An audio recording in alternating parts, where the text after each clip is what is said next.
Hello, everybody, and welcome to In Conversation. I'm James Campbell, and today I'm joined by Shara Rambarran and Mike Dines, editors of the Intellect Handbook of Popular Music Methodologies.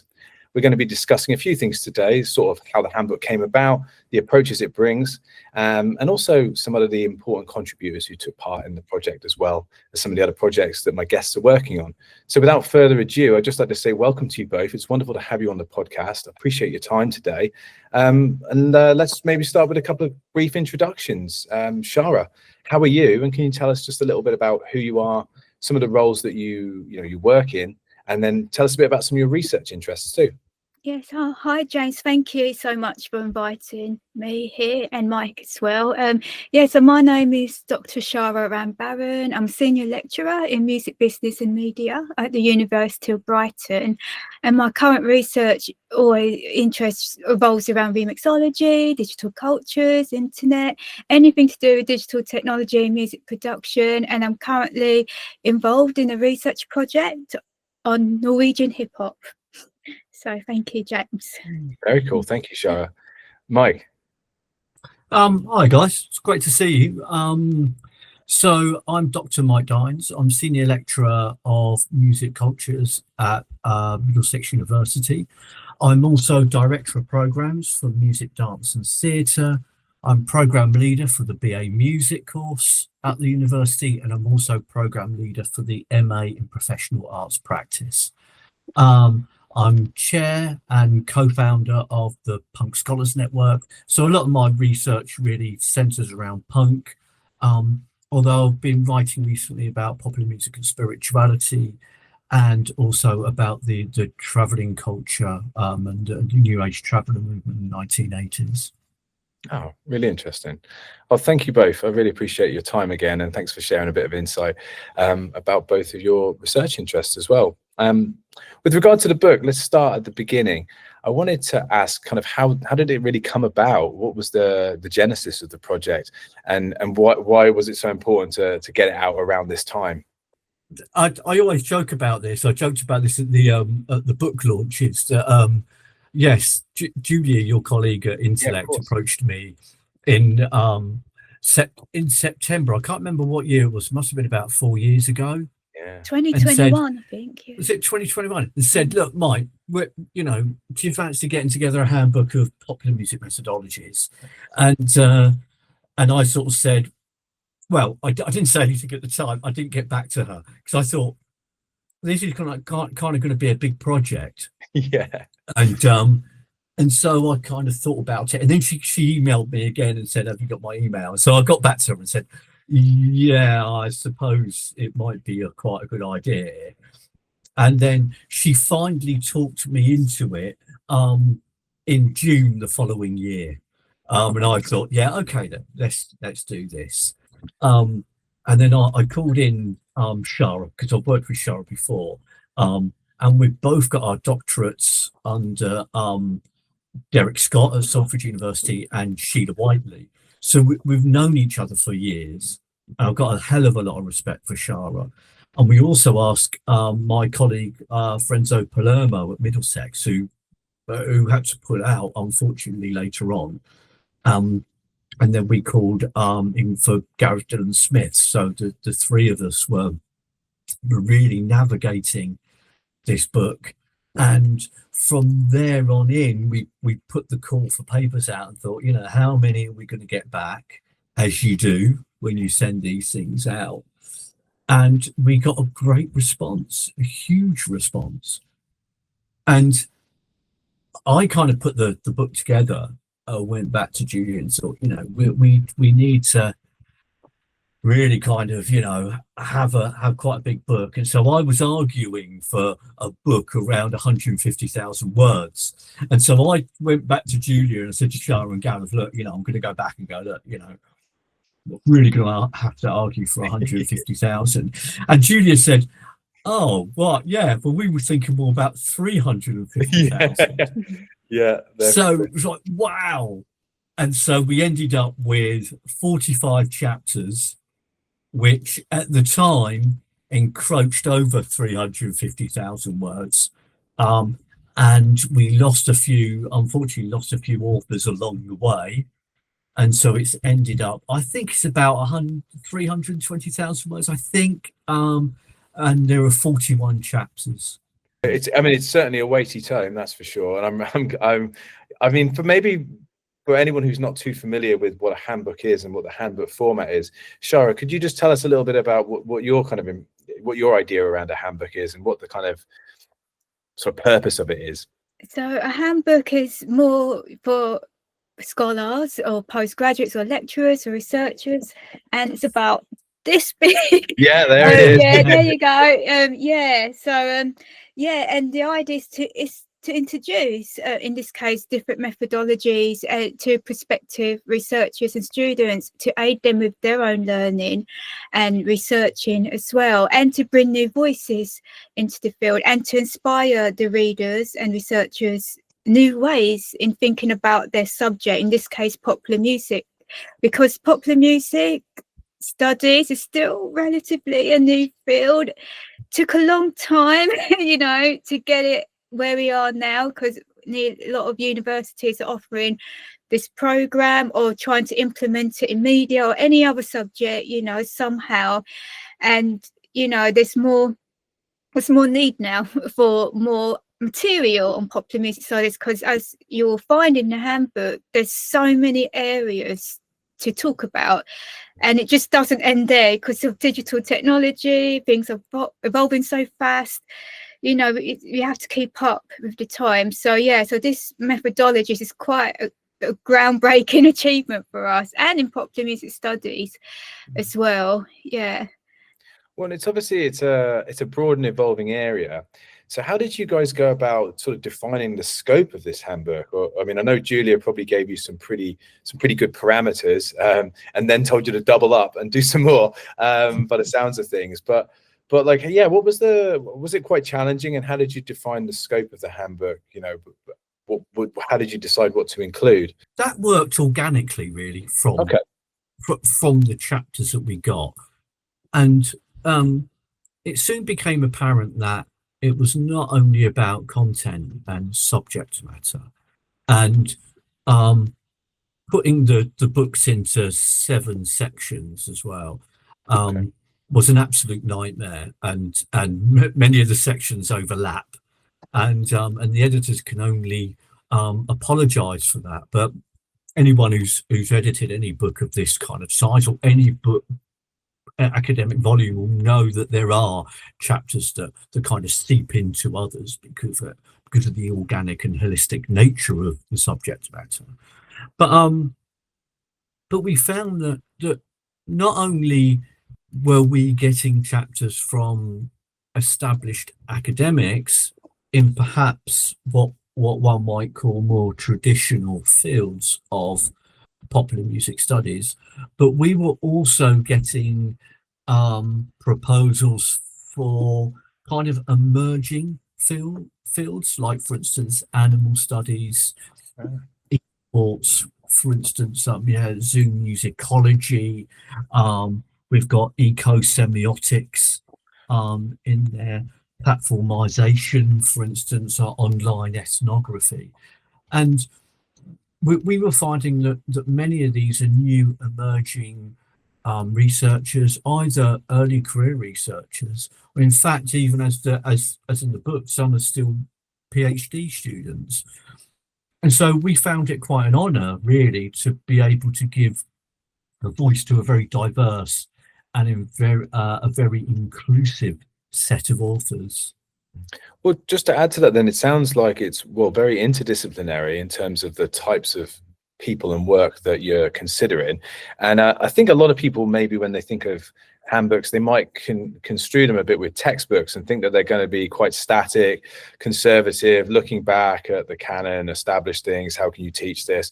Whereas it sounds like this is much more cutting edge and much more about, new ways of thinking about these methodologies and new research methods that are sort of like coming out right now. And from what Shara, you were saying, it sounds like maybe there's going to be work that can be added on and a second volume at some point in the future, potentially, as these things keep evolving. So that's really exciting. Is that how you would see it yourselves, Shara? Yeah, at the moment I am observing the word methodologies as a buzzword, because I'm seeing it everywhere, every mailing list, everywhere, every module. It is so relevant now. And with popular music, in a traditional sense, we were just applying it, but we weren't really explaining how, and we were just relying on traditional methods, whether it's critical theory or creative practice theories, and it's becoming more relevant now. And so this is the right time to introduce this, because this is when, for example, researchers or students graduate, they need to put it into practice, whatever they do. And from what Mike was saying, with methodologies and popular music, when he first approached me, I said, "Oh, handbook on popular music methodologies." I was like, "Oh, what?" To me, that sounded heavy, because where do you go with this? So, but like Mike said, for me to work with Mike, it is a huge honor, because I really respect his work, and I've always wanted to collab with Mike anyway, and it's really sad we lost Lorenzo, and to have Gareth Dylan Smith on the team as well, because I work with Gareth Dylan Smith on other projects as well. To me, this is like the dream team. So I called them my academic brothers. So this was, this was amazing for me. And so with methodologies as well, a groundbreaking subject in popular music, because what I've observed, I worked at many universities, and I observed assessments or students' works where they're citing the same people, not to sound disrespectful to theories, it's citing the same work all the time, when there's many voices out there, past and present, and like Mike said, current PhD researchers that do the same theories, but taking it further, refreshing it, revamping it, making it more relevant in today's society. They need a voice. So this is why this handbook is so relevant. Well, and I think the other thing is, you mentioned the dream team there, and I definitely concur with that. But also, you're all obviously publishing with Intellect in different capacities and ways as well. I know obviously Mike with the Punk Scholars Network and the Global Punk book series, but of course the Punk and Post Punk Journal as well. And then Gareth Dylan Smith founded our Popular Music Education Journal, and of course did some work on hip hop with us years and years ago, which was one of the ways that we ended up founding the Global Hip Hop Studies Journal. And then Shara more recently, but with music production, right, and the new Journal of Music Production Research, and other different bits and pieces. So it's wonderful to have you guys coming from like that sort of journals and books and other backgrounds, and then sort of kind of manage this project, but from like an Intellect point of view as well. I see this as being very much your baby, but also I think it really lines really nicely with the kind of work that Intellect is really keen to push and pursue, like new voices, has slightly different approach than maybe some of the bigger, more corporate publishers would do. So has it been like a fairly interesting process in that sense? Was it what you kind of expected, having worked with us before, or was this really a different kind of boat entirely? It was terrible. It was an awful experience. Shara, I said to you right from the start, we should have gone with Routledge. That's what we should have done. No, because it was just great, and and we know the team at Intellect anyway. So we ended up working closely at the end with Sophia, and it's Georgina is there as well in marketing, so she helped at the end. So. And I know that we worked with another team in terms of the proofing stage and taking us through the rest of the production of the book. But working with Intellect, I'm not just saying this because I'm on I'm on a call with you guys and doing a podcast. But working with Intellect I find very different to working with another publisher. And so, as you say, I work on punk and post-punk, so I'm always working with Faith, for instance, who's working in the journal, and she's just really professional and great stuff. And of course, for those of us that live in the UK as well, Russ, who's the reviews, the actual editor for Punk and Post Punk, on reviews editor, we would often go and see the guys in Bristol, where they're based in the UK, and Tim would take us out for lunch as well. So that's very nice. So it's a shout out to Tim as well. Well, it's nice that you've mentioned a few of those characters, because a lot of them, work behind the scenes, and Yeah. they definitely do a lot of the hard work. And I'm sure that they're very much. I know they very much have enjoyed working with you as well. So I'm sure they'll love hearing some of that. And I guess it's kind of, I quite like the way that the handbooks have also maybe they come slightly out of our journals program as well. Areas that we're, because a lot of our journals are quite niche and specialized, and a lot of these handbooks have come from there. So I really see them having quite a meaningful role in developing those fields further. To go back to Shara, your original point earlier on about this being an evolving and rapidly developing field, but one that's perhaps not been given its due diligence yet. And do you think that like handbooks, in addition to journals, are a really good way for fields like popular music to be taken more seriously by like academe and by the powers that be and things like that? Do you think that handbooks are a really good tool to kind of further the mission of the field? Oh, absolutely. Yeah, I don't. Yeah, there's not many. I think because popular music studies, there's still that stigma where people don't really take it seriously on an academic level, and I think this is the proof in this handbook that it's very much important, and along with other subjects as well, because it's not just about listening to music or performing. It's really got a place in cultures and society, politics, everyday life, if you let it. Okay, so so it's very much important and very relevant. And Mike, popular music, it's as much a lived sort of experience, something that people feel passionately about through their their own lives, as much as it is as like a topic of study. So did you find it quite difficult to balance like this necessary theoretical approach with the more practical and the more passion-led parts of the project as well, or did that kind of come naturally, or did you find that to be quite a challenge to kind of balance theory and practice within the publication, I should say?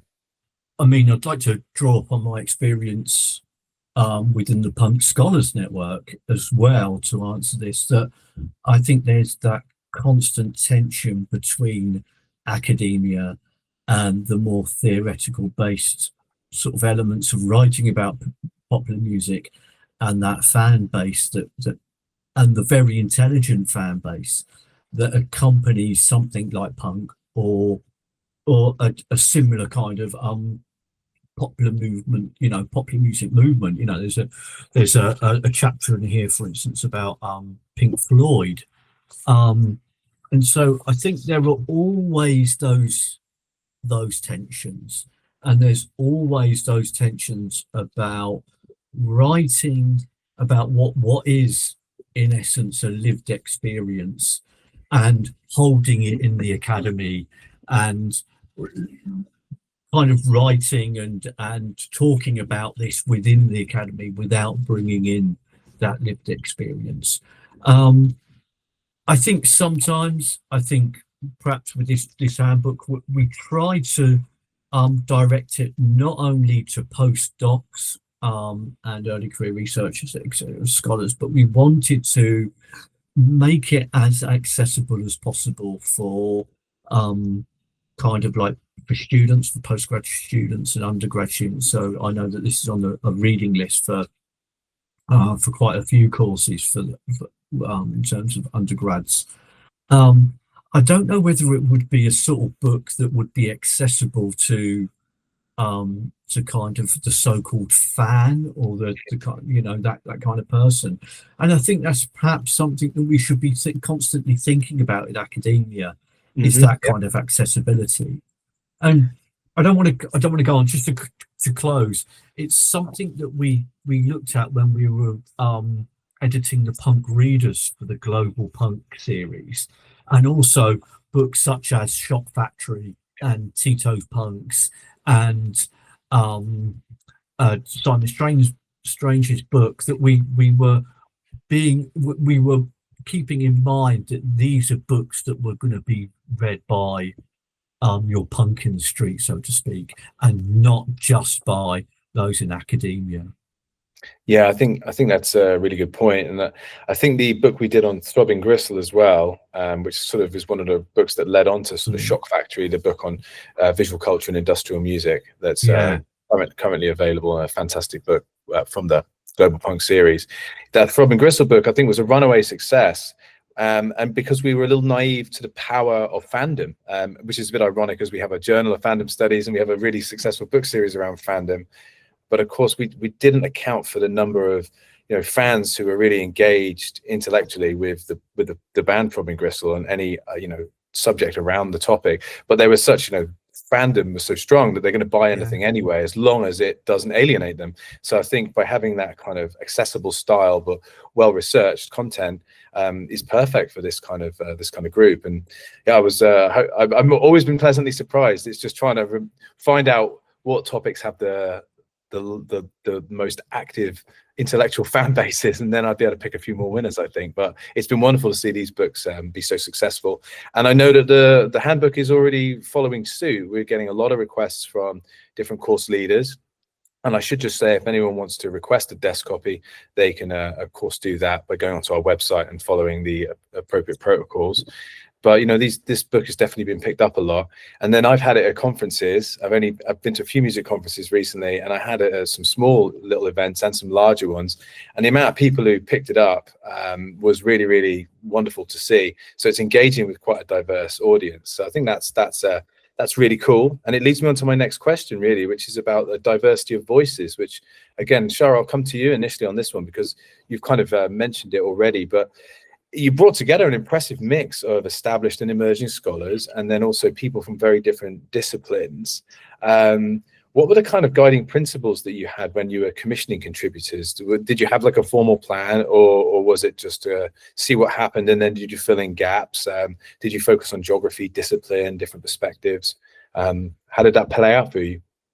Mike and I were very passionate that we wanted diverse voices in the handbook, and we wanted to not shift away but introduce new voices, but whilst at the same time maintaining present voices as well. So that was very important to us, because we both acknowledge that popular music studies or media studies, it's been taught in most countries. They're doing their own research, which is not getting heard over here, so we really wanted to have their space and introduce their work and their theories, so that was very, very important to us, because we are using the same theories, the same authors all the time.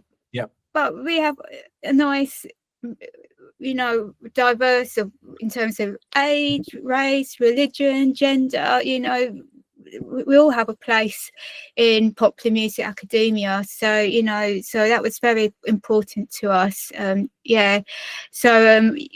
We were lucky with the submissions. We had so many, didn't we, Mike? And it was unfortunate that we did have to turn some away because of the because of the expectations of the handbook. So that was our main goal. I mean, going back to the point earlier about its place in society, the fan base, of course, of course some people might be interested in Pink Floyd, or we've got some on esports or video games as well.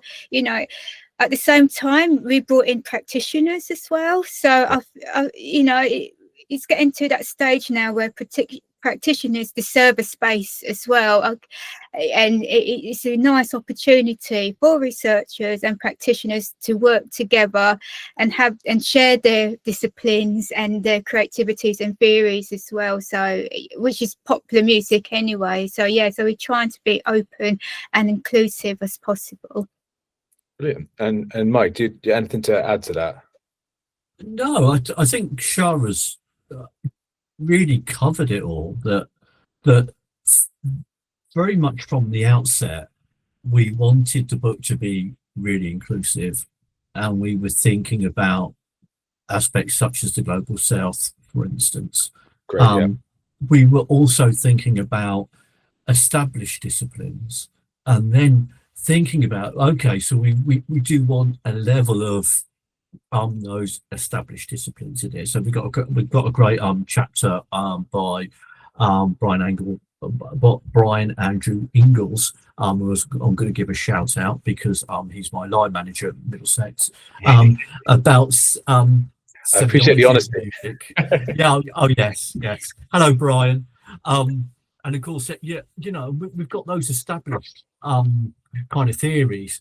In terms of the emerging theories, however, we allowed the submissions to really lead us. Great. And thought, okay, where are we, and what kind of methodologies do we want in there that are emerging? And we got some great chapters, especially around, I think I've already mentioned it, kind of qualitative ethnography, or online ethnography, and on playlists, etc. And I think we mentioned this, and I don't want to be negative, and we mentioned this. We mentioned this in the book, and we also mention it in our book launches. There's stuff in the book that we don't cover. It can't cover everything because we would need about 5 volumes, no doubt. And one particular area that we didn't cover was AI. And I think that's a really difficult subject to cover at the moment because, as we know, academic publishing takes its time over a couple of years. So I well imagine that if we did have a chapter on AI in this book, it would, well, I think it would be out of date the minute that the person had written the chapter, let alone got it through the production process. So I think those kind of, there are areas that we really need to jump back on, and perhaps another book might be in the pipeline.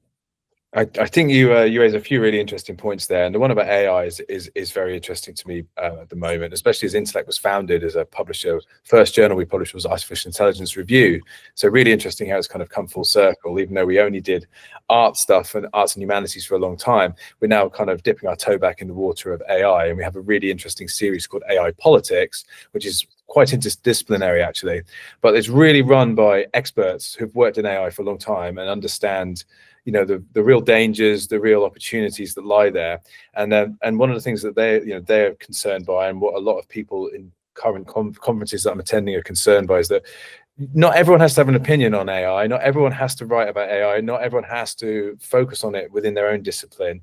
You can leave it to people who are experts on AI to come and source your knowledge as well. So I think it's probably a good thing that you haven't tried to jam in something that's rapidly changing. But I will give a shout out to that series real quick, AI Politics, because one of the things which I think they're doing, which is really interesting and important, and some of the people who maybe have quipped you about that, they could check this out and maybe submit something themselves from a musical perspective, is that they're doing agenda setting pieces, 20,000, 30,000 words max, because they want to be able to publish things quickly that are dealing with these key debates that, again, in academia, it's still a little bit slow, but at least if we're doing something, you know, a 20,000 word rapidly developed project to talk about key things now, you know, produced in a way that can be accessible, versus waiting till you know, we've got we'll create a textbook or some anthology in 3, 4, 5 years time, then it's just like you say, Mike, totally out of date already. So it's going to be an interesting challenge, and one I kind of relish to see what happens. But this series, I think, is going to be it'll be interesting how they take that, and how many people are able to communicate and work really quickly to fit the bill for this agenda setting. But I think I kind of applaud you for not getting caught up in the AI melee that you know, everyone at the moment is kind of like feels they have to have a little piece about that. I don't know, Shara, do you kind of agree with that, or did you really want to go down the AI path? We almost did have a chapter on AI, but unfortunately the author had to withdraw. So we were almost there, but we did give a nod to the conversation in the introduction, because you said, well, you know, this is a conversation that needs to be had, but now's not the time because it's still evolving, still, you know, still a lot of conversation around it, you know, and finding its feet. Yeah. Well, you say conversation as well, and like we could do another podcast, for example, where we focus specifically on that, and perhaps bring you guys together with some experts on AI and you know, music, how it's affecting music and the study of music, how it might be used for various different things, good, bad, and ugly. You know, and then that podcast, for example, could be a really useful way for us to have very serious conversation right now and get that out there for those who are, you know, want to be informed, which is kind of adjacent to the book, that kind of adds more, you know, sort of value to the book and keeps it relevant. So I think there's lots of things like that that we can do as well that can make the book, you know, touch on these topics as and when needed without having to, you know, deal with things that are rapidly evolving in the printed format. I think that's one of the good things with bringing out handbooks at this time, when people are adapting to new ways of disseminating and reading and understanding academic scholarship, right? So I think there's probably quite a lot of exciting things that we can do. Now, just a couple of real sort of slightly basic questions, I think, but you both have talked a bit about some of the methods that you kind of include in the volume, and sort of you mentioned 41 chapters and you've covered a few different things. I certainly don't want you to list all of them, but are there any areas that you think our listeners would be really particularly interested in, other than the ones you've already mentioned? There are like some key areas that the book covers. Yeah, Mike, any that stand out to you? And then maybe Shara, you could tell us a couple that stand out to you as well. And again, I know it's difficult. If someone wants to, we obviously can't go through all of them, and someone can just go online and they can have a look at the table of contents, of course, and see everything. But it'd just be cool if you can maybe highlight a couple of things that you think are particularly interesting or sort of important within the volume. Yeah, so I think for me, it was really interesting to learn so much from the new methodologies, because of course, as you're editing this and you're proofing it and you're conversing with the authors, you're learning so much. And I don't want to, there's no favoritism there, but I think that my favorite title, chapter title of the book, is Mark Brooks's "The Meat Eater's Dream of Vengeful Sheep," towards a methodology for animal-oriented music criticism, where this is that he brings in Pink Floyd, and I really enjoyed that chapter, and really gave a new perspective on the way in which we look at popular culture, and which again I don't want to which I said I don't want to, but I'm going to anyway. Give a shout out to the Punk and the Animal book that's coming out on the Global Punk series, of which I've written the chapter, and that chapter kind of pushed me in that direction to look at animal studies within popular music.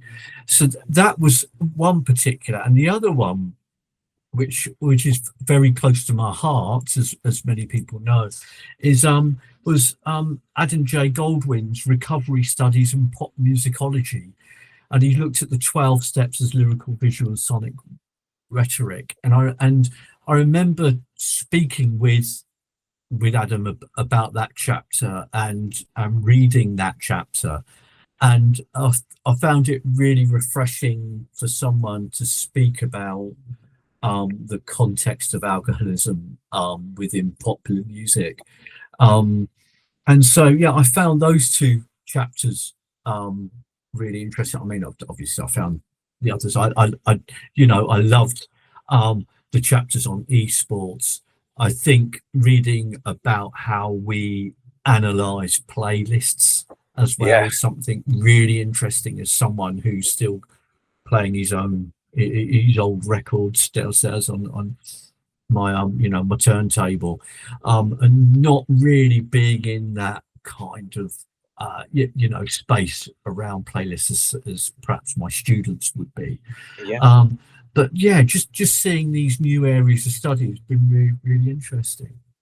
Thank you, Mike. And you've picked three really interesting sort of chapters or sections there, and I think that goes a long way to show the variety and also how cutting edge some of this is, and how there's something there for everyone as well. And Shara, what about yourself? Like any that stand out to you? And again, I just caveat, apologies to anyone who has submitted a chapter. Anyone can go online and can have a look at, of course, the full table of contents, but I think it's just nice sometimes just to kind of highlight a few that kind of speak to you in the moment.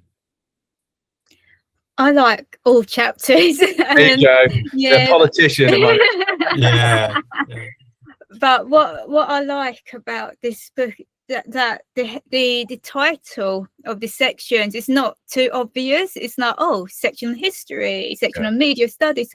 It's very unique. Not that these areas are new, but the way we have introduced it into this handbook is quite fascinating. Like we touch base on archaeology, archives, which, like I said, these are not new areas. But to bring it into popular music, it encourages more conversation and more inspiration for people to, to tap into these areas. And also, style and genre as well. And what we also touch base with is looking forward or thinking forward about where popular music methodology is going now, especially with digital performances, whether it's live or in video games, that kind of thing. And of course, on ecology and sustainability as well, hot topics that we are conversing at the moment. So, we are looking forward as well, apart from AI. I was going to say, well, no, but you've foreshadowed my next question, basically, Shara, because I was actually going to ask you about emerging debates and future research, because I obviously noticed from the book that it's something that you have paid, you've paid attention to. But I was wondering if, from your editorial vantage point, what are some of the most exciting or potentially contentious methodological sort of debates currently shaping popular music studies? And I know you've mentioned a couple. We can avoid AI. Is there anything we maybe haven't talked about yet that you think, or do you either think is looming, or perhaps I wish we'd included that, it's going to become really contentious or a big issue? I was thinking about ethics in popular. I mean, it is. We have touched it in the book, but I think that's even becoming more prominent now, isn't it, in terms of research and maybe how to apply it in popular music studies and research. But yeah, sorry, Mike, go on. I think certainly that the idea of AI is central, really, to, and I know, as you said, James, everyone's kind of jumping on this kind of not bandwagon so much, but this topic around AI. But I think it's so core, especially within what we do as artists and musicians, and that in itself links in with ideas around sustainability and the way in which we're treating our planet, and so I think that feeds into that. It also feeds into what Shara was saying about ethics and the proprietary ideas around who owns what, and how AI is using original pieces of music as a means of creating new pieces of music. And so I think AI is something that's going to be really, really interesting going forward. You mentioned the conference. I've got the call for papers here. The call for papers will be out by the time that this podcast. We'll definitely flash it on screen so people can take a good look at it, and then they can there'll be information for them to follow through if they choose to submit something or find out more information. We'll be sure to share that, so everyone watch this space. Yeah, so that this will happen in London at Middlesex University, albeit it will be also hybrid. So if individuals want to zoom in and present, that's absolutely fine with us. And some of the topics we're looking at, really what's underlying it, are the kind of methodological challenges that we still have around analysis and the interrogation of popular music. And as you say, it's flash up on the screen, but we've got popular music AI, platformization, Zoom musicology, eco-semiotics, gaming, gender queer studies, digital performance. There's that great popular music and archaeology, artistic research, practice-based research. I think there's also that kind of debate around transdisciplinary ideas around popular music, and the links between that and interdisciplinary, and the way in which writers are now using a number of different disciplines, perhaps in the same journal article or the same chapter, in which to kind of unpack and interrogate their subject matter. So it's really about what we're trying to do in this book, and also trying to do in the conference, is to highlight the challenges more than specific methodologies, if that makes sense. Yeah. Okay. Yeah, well, we'll be sure to share some information about that, and I'm sure that's going to be a wonderful place for the debates that are raised in the handbook, of course, to be discussed. So yeah, I urge everyone to take a look at that. And I've just got a few kind of slightly more lighthearted questions for you now, guys. But I'm going to start off with something I think people will find quite practical. And I was just wondering if you might have any advice for any early career researchers who are looking to start their career in music scholarship. It could be either some advice, that you've learned the hard way, or maybe there was a bit of advice that you were either given or you wish you were given when you embarked on this journey yourselves. So yeah, anything that you would recommend for people to be aware of, Shara, or any advice you would give them when they sort of navigate in the murky world of academia or publishing? Yeah, just stay curious and be inspired. Be open-minded, especially with music, because as this book shows, and with art, with Mike, Gareth, and my fields, we tap into all areas, and people are surprised, right? Outside the popular music academia, but what you could talk about animal studies, religion, that blew my mind. I gotta say. Yeah, exactly. So you can see, popular music research is very much needed more than ever now. So yeah, and don't just stick to one discipline. Because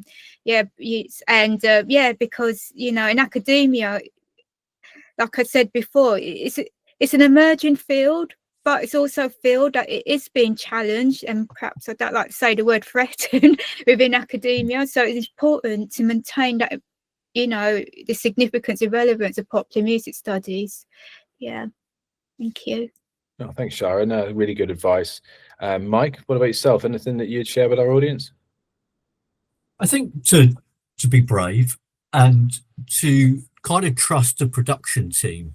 So when you write a proposal for a book and say it is an edited collection, allow the production team to take you through that process. And the one thing that put us, or put me in good stead for the handbook now, I think I've edited something like 10 volumes. I lose count. And the one thing that I've stopped doing is panicking when an author drops out, or that the third proof comes through and there are 300 corrections. And these are all very normal, and it's normal for time frames to shift and be flexible, and it's just not to panic too much and allow your team to take you through that. And again, I'm not just saying this because I'm here, but I want to thank everyone at Intellect, and as you say, those guys that are working behind the scenes, they were fantastic in supporting us in getting this book out. I mean, it's 41 chapters. It took a hell of a lot of work. So, well, and a huge thank you to you both as well, though, and to Gareth and to everyone who committed to being a part of this process, because I know that it's a new product line or book series for us doing these handbooks, and you were in the guinea pig the first 3 volumes, and I think that shows a lot of trust on our part, but also hats off to you guys. You've done a fantastic job, and it really is a fantastic volume. And again, I just urge people to make their requests of the marketing team at Intellect just by following our processes online to request a desk copy and to get it onto your syllabuses and to use the work, because it really is cutting edge, as well as being a wonderful teaching resource. There's going to be a lot of food for thought there, and then great to see it collaborate and combine with not only our other handbooks, but a range and different topics across our music collection as well, through the Punk Scholars Network, Global Punk series, the music production work, live music work, popular music education, hip hop studies, and a lot of other really exciting topics coming soon, such as a new journal on Caribbean music and sound cultures, which we're very excited to have in our portfolio moving forward. So yeah, it seems like the music collection is gathering a lot of steam and a lot of strength, and that's something that we're fully committed to. But I think a lot of that comes from you guys and from having all these amazing submissions that keep coming in fast and furious, but yeah, also the associations, the conferences, and the teams of people that you're sort of building behind the scenes as well. And there's a lot of organizations smaller around the world that are really pushing this kind of scholarship to the forefront. And I think that's so important and quite organic, really, that you have like an independent publisher like us who's really keen to be involved, but also that you have that kind of DIY mentality yourselves in terms of working with smaller associations, connecting them with larger organizations, and bringing in new people, publishing these research outputs, and then sort of thinking about developing the field more generally. And I think you've been very successful with that. And I know everyone loves working on these books and working with you guys because it's exciting stuff. And again, as Mike alluded to a minute ago, with your practical advice for those coming up behind you, is like you're also aware of like the processes and systems that we have to kind of work with, and we have to jump through a few hoops to make these things function within academia. And I know that it's been great working with you as editors, because not everyone is keen to be told that they have to jump through a few jump over a few hurdles and fit in a few boxes, but it's kind of the game we have to play. So a big thanks, and a big thank you, of course, to the team, everyone who's been involved in the project. Right, well, I've got a couple more fun questions for you now. Mike, I know you've spoken a lot about punk, but Shara, are there any music genres that you're particularly that you love? Guilty pleasures, esoteric, doesn't matter. We've all got our pleasures. What's your kind of favorite genres? So I love all kinds of music, but I'm more drawn into hip hop, electronica, reggae, dub. Yeah, so they're my go-to genres. I guess my guilty pleasures maybe Swedish pop and maybe a bit of K-pop, the second generation era. Yeah, so Okay, but I love all kinds. Yeah. I'm sure there's plenty of fans out there, to say the least. And Mike, I know obviously you're a big punk head, but you've also, I know you've got a diverse range of tastes as well. Are there any other genres that you've been listening to a lot recently, or that were kind of really important for you growing up? Yeah, I know that. Yeah, because as chair of the Punk Scholars Network, people say, so yeah, you're really into punk. But I'm actually a classical musician, so I listen to a hell of a lot of classical music, and it's it's mostly Bach. I must admit, I'm a bit of a Bach head. So I've been listening to Bach today, for instance, the Bach cantatas, which I always find fascinating, lovely to listen to. But I'm also listening to kind of Tristan Murau and spectral music at the moment as well, for instance. So yeah, I kind of quite a bit of everything really. Now, are there any albums that like either changed your life or that you just like that you hold sacred, that are just like very dear to you?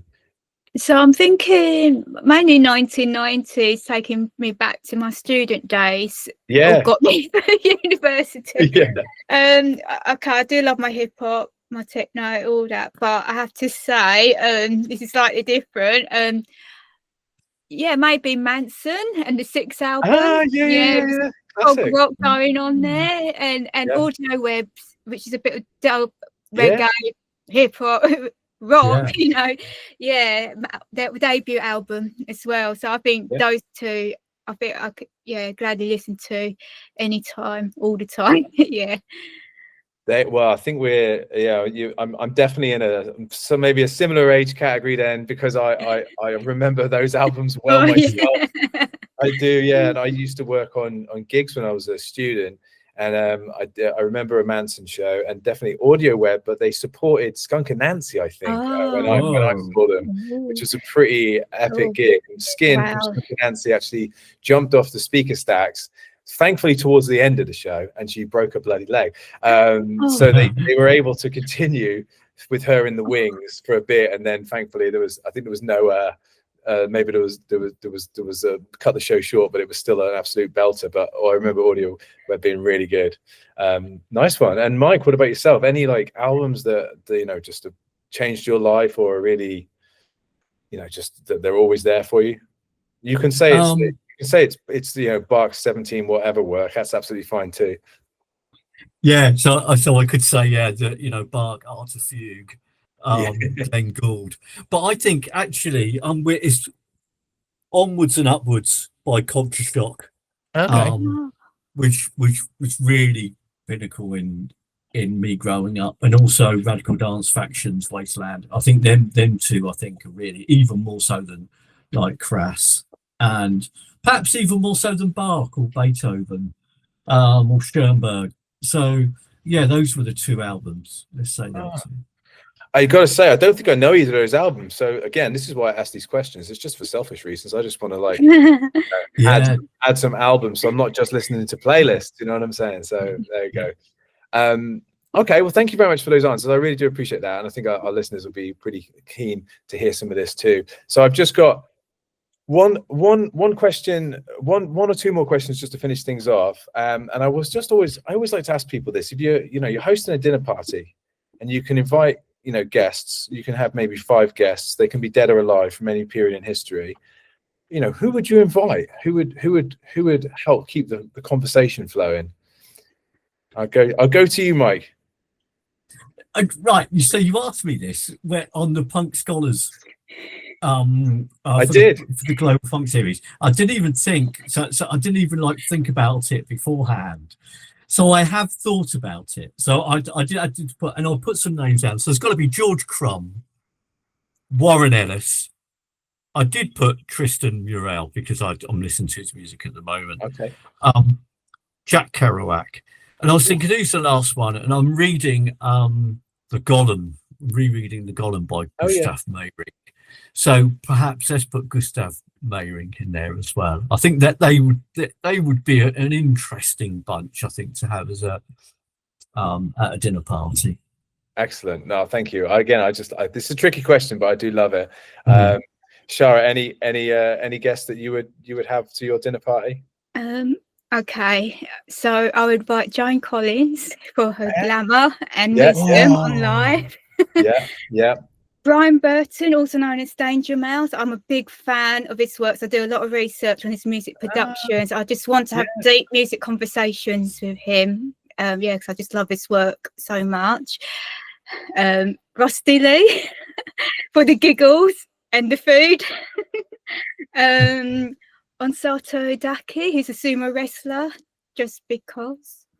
And Molly Sugden for wisdom and for more giggle. Yeah. Okay. That's cool. I like that. Well, I hope I get an invite to both of those. No, I've cancelled mine. Yeah, I know. We're just kind of showing. I know. I was just thinking to say, Mike, your sounds like you could get a little intense. But Shara, I think she's thought about this enough that she's put a few foils in place there. Well, brilliant. Look, I really want to say thank you so much for your time today. I really appreciate you both taking time to come and join with me on the In Conversation podcast. And the handbook is absolutely amazing. The Handbook of Popular Music Methodologies is available now. It's available from all those good bookstores and things around the world, but the best place to get it is probably to go to www.intellectbooks.com. Take a look at that handbook and, of course, the other handbooks that we are producing. And if you want to request a desk copy, there's all the information there for you to do that. You can take a look at the table of contents. And I would also just say amazing, interesting, innovative research from many early career scholars as well as the grandmasters, as it were. So do research and take a little look at some of the work that these people are doing, and just familiarize yourself with these new voices, because they will become the powers that be one day, hopefully. So do just inform yourself of what everyone's doing, and then again take a look at Shara and Mike's work. It's fantastic, and some of it's published by Intellect, but there's plenty of it published by other people too. So I just urge you to take a good look at that, and especially the Punk Scholars Network, and of course the Global Punk series. But Mike, Shara, any final thoughts or any shout outs you'd like to give while we have a few moments? I'll go to Mike first. Yes, I would like to say thank you to not only to Intellect for kind of the support, but more importantly, I'd like to really thank Shara and Gareth and Forenzo, who are really integral to this book, and also to the authors that that contributed. Obviously, it will be nothing without the authors. And I talk about the support from Intellect, but I can honestly say that every author in that book were really supportive to us and really responsive. And I can imagine so many editors out there kind of, you know, these guys were really responsive, and they were really quick in turning their work around. So I really want to thank them all. They're each and one of everyone a real star. Thank you. Thanks, Mike. I think that's really good to acknowledge all these people who put in all this hard work as well. And Shara, what about yourself?